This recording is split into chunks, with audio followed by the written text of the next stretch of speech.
but you can still be friends with someone without getting their sense of humour. We had stations next to each other. We spoke every day. We're still good friends. But maybe it wasn't necessary to say that, but she was going through a lot and she'd just been eliminated. Hi, I'm Ella Vaday and welcome to Attitude Tea Time. Each week, I'll be bringing you the freshly brewed tea from Drag Race UK Series 5 with the latest eliminee. This week, I'm joined by the self-proclaimed Comic Sans of Drag, Kate Butch. Hello.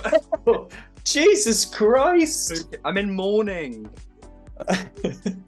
It's the afternoon.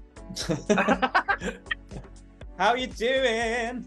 I'm absolutely devastated.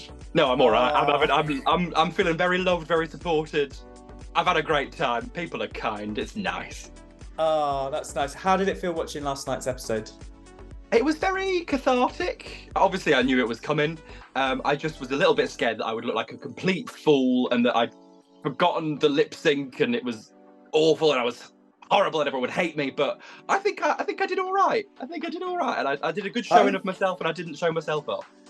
I thought your lip sync was so on point. Like, I didn't even know what that song was, but you knew it. I love it. It's such a good song. So going back to the challenge of the last episode was the Family Resemblance challenge. What was it like working with the staff from Switchboard? It was incredible. They were so lovely and enthusiastic and open and receptive. And we were also excited to give them this platform and tell the world how amazing Switchboard is and how amazing these volunteers are for giving up their time for this amazing charity. They are amazing. It's such an amazing charity. So why did you choose not to do a matchy runway, where that's been like the downfall for a couple of makeover challenges in the past? It's weird because it has also been the success of a lot of makeover challenges. Like, we've got Crystal Methods, Bert and Ernie, Sonny and Cher, Naomi Smalls, I believe. And it was really important to me to use the platform of being on Drag Race to say that the concept of chosen family is valid and it is a family that exists, even if it's not biological or anything like that. And the fact that it correlated with Zan's life and their relationship with their family biologically, it was kind of meant to be. And I'm really glad that I did it and I stand by it. Yeah, well, I think it was a lovely take on the whole family resemblance, actually, to have that discussion about chosen family. It couldn't be more poignant with our community, could it? Do you think Ru picked the right bottom two? I certainly think, like, technical skill-wise, yes, I was the worst. I could barely do my own makeup. How was I supposed to do someone else's? I think the rest of them were really strong and it was great. And I thought maybe she'd be like, okay, Kate, you were the least good. Not the worst, but the least good. And it's a charity episode. We've all had a nice little happy family moment. No one goes home. Lovely time. Let the music play. I thought in my mind, no. When you were watching back the lip sync, you've already said you looked good doing the lip sync. I agree. Do you think Ru sent the right person home? It felt like it was my time to go. In the room, being there, because I kind of worked out that the next challenge was going to be stand-up-y roast kind of thing, and if we're honest, I would have done well on that. I believe. Which would have led me to be in the final three, which at that point, with like the runways, a lot of them that I presented, and the way that some of my challenges had been received, it wasn't right for me to be in the top three. So I was at peace with it. Oh, well, that leads me on to my next question. Obviously, the next week's challenge is a roast, and I think you would have been phenomenal at it. Do you think Ru just forgot to keep the funny queen in and sent you home by accident? I think so. She's had too many coffee enemas and she's got no idea who I am. She thought I was Jinx Monsoon. It's kind of a bit of both, because if I had done the roast and I'd absolutely flopped it, like we saw the puppet challenge, that would have been my career as a comedian maybe dead in a ditch, face down, if it had gone badly. But I've left people wanting more, and if people want to put me on a little roast show, I'm more than happy to be a nasty, horrible person for money. Right, so I imagine you're the sort of person that would go along writing down stuff every day. Did you have a lot of material built up in your little book and ready for the roast? Oh, absolutely. Even before we got there and I heard rumours of who else was going to be on it, I'd written my Ginger read as soon as I heard she was maybe going to be on it. Ginger Johnson, you are a queen of the theatre, and I just want to know, what was Shakespeare really like? He actually almost wrote a play about Ginger's look last week, but unfortunately Much Ado About a Mentally Unwell Dinner Lady in Space didn't really scan. A lot of my reads in the reading challenge, I had like 2 or 3 for each person. I did them all. It was a stand-up set. It was a good 5 or 10 minutes, and I was like, you're all going to hear me do a bit of stand-up right now. You know what I'm going to ask you for? I want to have a little taste of what your roast could have been. Oh, Can you give me a little? Go on, give me something. Give me something. One of mine for Cara was Caramel, the self-professed goddess of the season. What a shame no one else believes in you. DeDelicious, I always say you are where you come from, and you are one massive Kent. I love it. Yeah, that's your lot. And on and on and on. Not going to give it all away. No, you shouldn't. I've got to say as well, you had such a glow up. You know, Drag Race is filmed very, very quickly, but the glow up in your makeup, and you really took on the critiques. Did you see by the end of Drag Race that you'd made a progression? Yes, absolutely. I mean, the first day, the day before we started, I was an idiot and decided to shave my eyebrows off completely, which threw off how I did my face geography-wise. Yeah. So what made you do that? Why did you do that? Because I'm a stupid idiot, Ella. I'm an absolute dickhead. I'm going to do some character brows. I'm going to do some thin black lines. I don't want to have any crusty glue. Stupid. It was really stupid. You thought, I'm going to go on Drag Race, so I'm going to do what I've seen everyone else do, shave my brows off, and then you're like, great.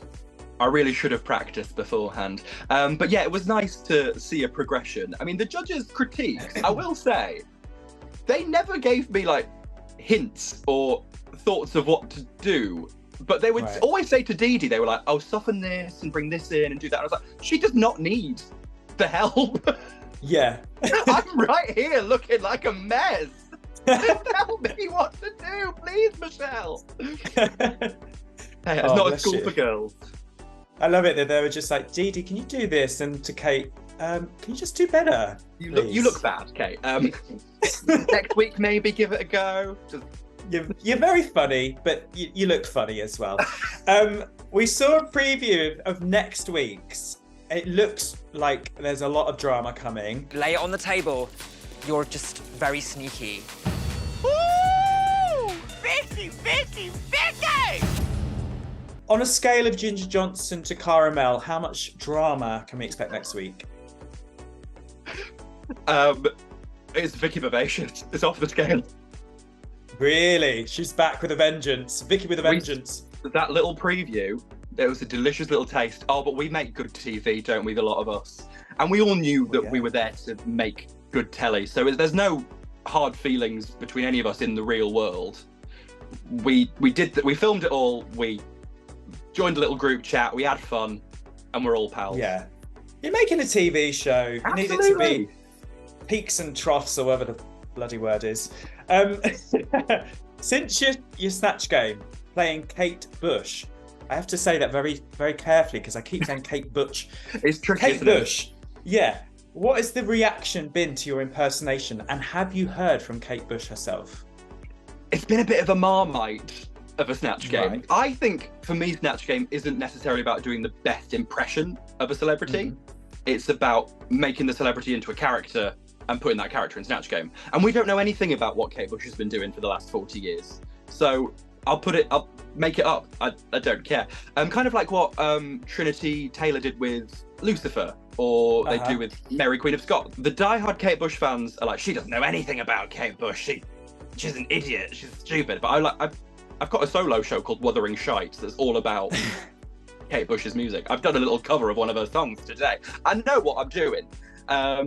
But no, the real Kate Bush hasn't reached out to me because I don't think she has a phone. I don't know if you saw it in the interview I did with Vicki. She said that she didn't really get your humour.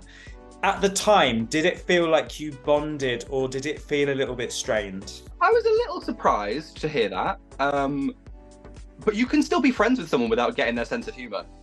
We had stations next to each other. We spoke every day. We're still good friends. But maybe it wasn't necessary to say that, but she was going through a lot. She'd just been eliminated, and it is what it is. But my humour isn't for everyone, and my drag isn't for everyone, and I'm very aware of that. Well, listen, you were confessional queen the whole series from the get-go. My name is Kate Butch. I am 26 years old, and I'm the biggest dickhead in Derbyshire. How has the fan reaction been? Because, you know, you've got to be one of the fan favourites, surely.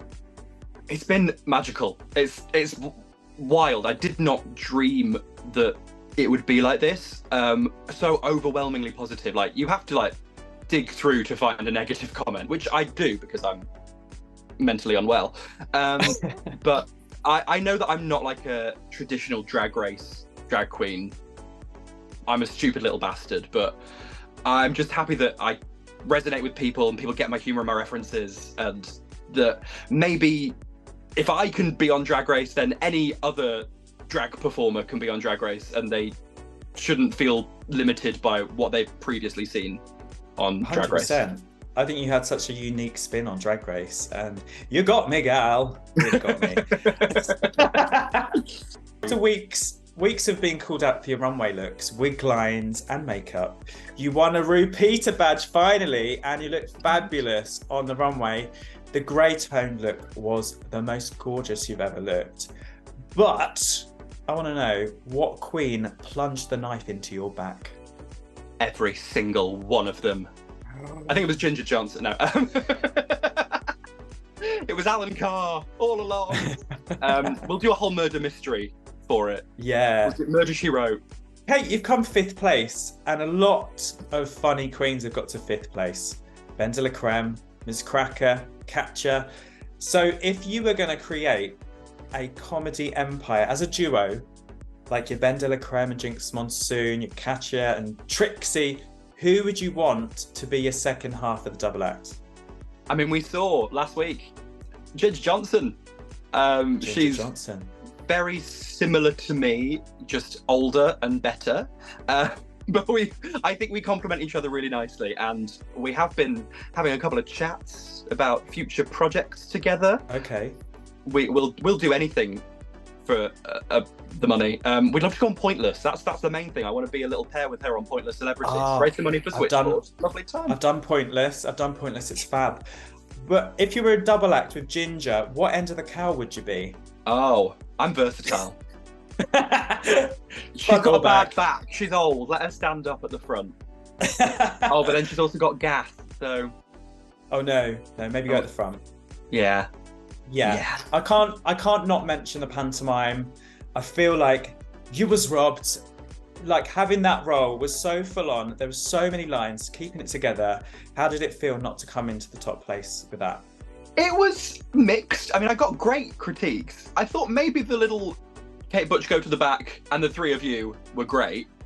That was a little bit, that was the knife in the back. I would have liked to have had the badge, but I got great critiques, and they said nice things, and I got to show off, which is why we all do this thing in the first place. Oh yeah, exactly. I mean, I hate attention, hate it. I think you've done amazing. You've done some amazing, babe, and congratulations. And you're only going to fly from here. Honestly, it's brilliant. Right, we're going to finish off this interview with a quick fire round. Say whatever comes into your head, a sentence, a joke, I don't care. Are you ready? I'm ready. Whenever you're ready. I'm ready. You said that with some determination. I'm ready. Right, here we go. RuPaul. Nando's. She loves Nando's. Oh, really? DeDe Delicious. Legend, icon, beautiful lip syncer. Vicki Vivacious. Beautiful gowns, gorgeous gowns, beautiful gowns. Devon? Kate. Is she from Devon? Cornwall. Oh, so she didn't mention it once. She didn't mention anything about Cornwall. Kate Bush. Everything. Ginger Johnson. Big sister, lovely, gorgeous, talented at everything. Tamara Thomas. Where are your teeth? Hilarious. I love it so much. Michael Maruli. Oh, it's Michael Maruli or something. And finally, Ella Vaday. My wife. My wife, I like. Listen, Kate, it's been a pleasure talking to you. Thanks for joining us at Tea Time, and have the best day. Lots of love. Thank you, my darlings. Thanks for watching Attitude Tea Time. Join us next week for more scalding hot tea from Drag Race UK. Bye!